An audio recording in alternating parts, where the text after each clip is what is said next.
Wait,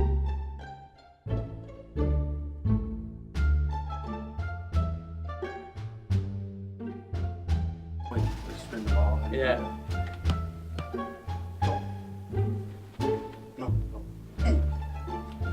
No.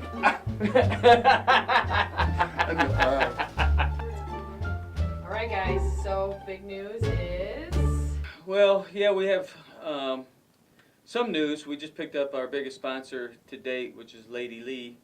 Lady Lee is going to be sponsoring the coffee for all the games.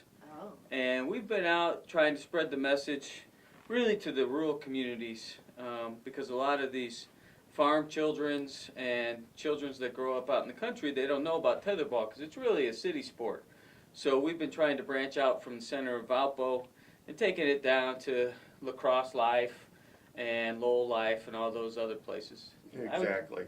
You know, I was able to hit up Argus when I was on my way out that way the other day, and those children were very happy to, you know, to accept that tetherball pole I gave them so they could practice, you know, and eventually be where we're at today, you know. And, right, because we're not going to be playing forever, so we need young players to groom them and put them out into our farm league so they can get ready and come up. And when they get ready to be called up, they'll know what to expect. And you're right. I like to touch on that city, like it's a city game. It is, but you know we got to get that out in the rural areas. You know, we do just not enough activity out there for the kids to really, you know, evolve into the tetherball sport, which is, you know, I'm just going to say it's the best thing there is.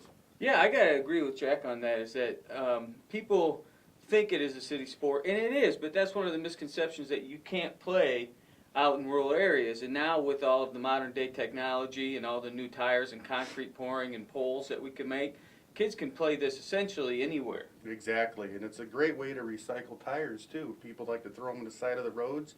You know, we used to do that up until a few months ago, but I'm like, well, what do we do with the tires? You know, we make tetherball poles. That's a great point, and I'd like to second what Jack just says, that people don't realize how environmentally friendly the game of tetherball is. I mean, all you do is the uniforms, and really there's nothing else involved. There's really not, and you know what people don't understand is the string between the pole and the ball.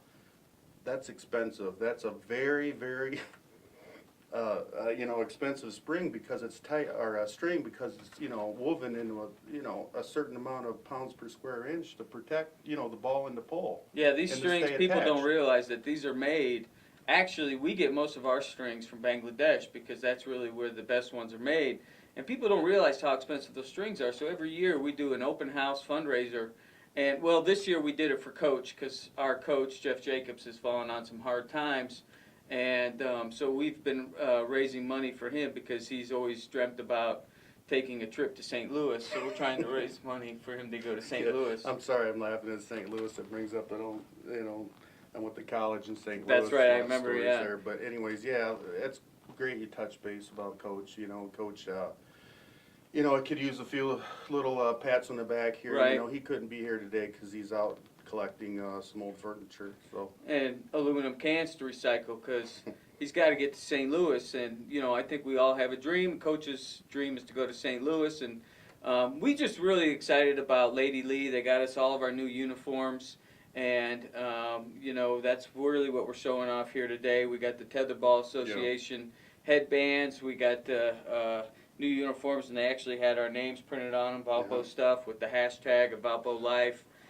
They even were nice enough to put our nicknames on here. I'm Badger, this is Peaches, and that's usually the names we play by when we're on the field. And so really we're here trying to encourage anybody who has children who needs an after-school activity or before-school activity, or like Jack and I did, we spent most of our school time playing tetherball anyway. Mm-hmm. You know, you can do it during school. Exactly. So, you know, if you have children out there, please just contact us. You can email us at Jesse and Jack at valpostuffandstuff.com.